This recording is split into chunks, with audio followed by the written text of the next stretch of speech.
வணக்கம்.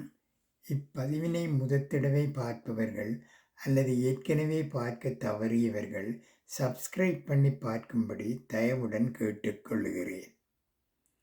நேர்மை. சிறு கதையொன்று. ஒரு வியாபாரி தனக்கு பயணம் செய்ய ஒட்டகம் வாங்க சந்தைக்கு போனான். ஒட்டக வியாபாரியிடம் இப்படி அப்படி என பேரம் பேசி நல்ல விலைக்கு ஒட்டகத்தை வாங்கி கொண்டு ஓட்டி வந்தான். ஒட்டகம் வாங்கிய வியாபாரிக்கோ மகிழ்ச்சி.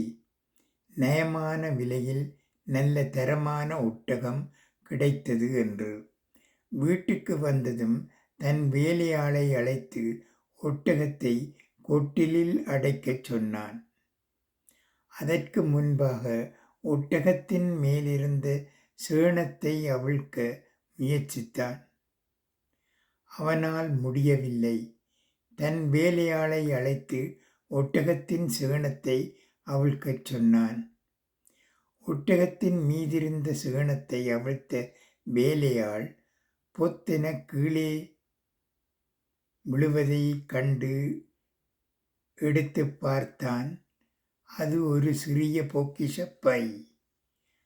உள்ளே பிரித்தால் ஆச்சரியத்தால் அவன் கண்கள் விரிந்தது. விலை மதிப்பற்ற நவரத்தினக் கற்கள் தகதகவென மின்னியது. அதை எடுத்துக்கொண்டு முதலாளியிடம் ஓடி காண்பித்தான்.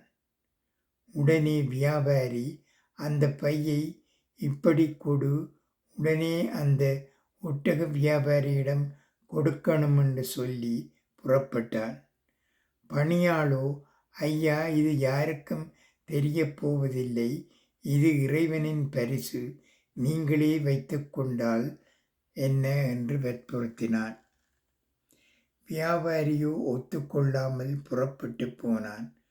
ஒட்டக வியாபாரியிடம் சேணத்தை அவிழ்த்தபோது கிடைத்த பொக்கிஷப் பையை கொடுத்ததும் நன்றியோடு வாங்கி கொண்டவன் அந்த பொக்கிஷப் பையை வியாபாரியிடம் கொடுத்து, உங்கள் நேர்மையை நான் மெச்சுகிறேன், தங்களுக்கு ஏதேனும் பரிசளிக்க விரும்புகிறேன், இதிலிருந்து உங்களுக்கு பிடித்தமான கற்கள் சிலவற்றை எடுத்து கொள்ளுங்கள் என்று நீட்டினான்.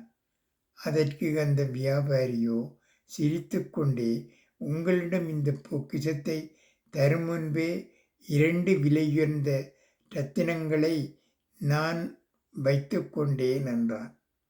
உடனே ஒட்டக வியாபாரியோ கற்களை எண்ணி பார்க்க எதுவுமே குறையவில்லை, சரியாக இருந்தது கண்டு குழம்பினான். உடனே அந்த வியாபாரி, நான் சொன்ன 2 இரத்தினங்கள் எனது நேர்மை ஒன்று, 2வது எனது சுயமரியாதை என்றான் கம்பீரமாக. நேர்மையாக வாழ்வது பெரிய விஷயமல்ல. தவறு செய்யக்கூடிய சந்தர்ப்பமும் வாய்ப்பும் வாய்த்தாலும் நேர்மையாக வாழ வேண்டும். வாழ்வில் ஒரு நாள் நேர்மையாய் வாழ்ந்து பார்த்தால் அதன் ருசி நாம் உணர்ந்து விட்டால் நாம் எதற்காகவும் நேர்மையை இழக்க மாட்டோம். நன்றி, வணக்கம்.